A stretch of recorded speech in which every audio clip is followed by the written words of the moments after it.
Donald Trump அவர்கள் திரும்ப அடிப்பாரா அப்படிங்கிற ஒரு கேள்விக்கு இல்ல.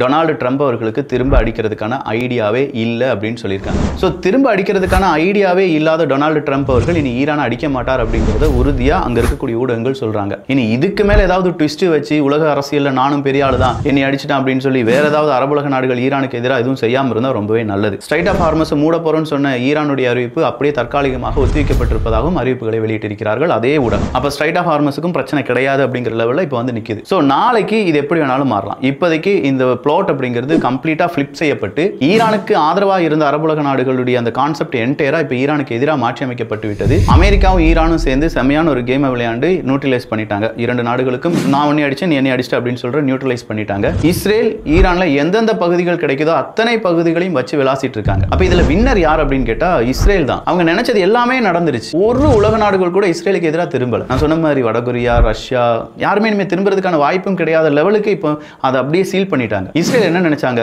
அணு ஆயுதம், என்ரிச்டு யுரேனியம், பெரிய அளவில் அவங்களுடைய உளவு படை, ஐஆர்ஜிசியினுடைய கமாண்டர் ஆஃபீஸர்ஸ், அதே மாதிரி அவங்களுடைய முக்கியமான படைப்பிரிவு, அவங்களுடைய விமானப்படை, அவங்களுடைய ஏர்பேசஸ், அவங்களுடைய துறைமுகம் கம்ப்ளீட்டா கணக்கு வச்சு எல்லாத்தையுமே முடிச்சிட்டாங்க.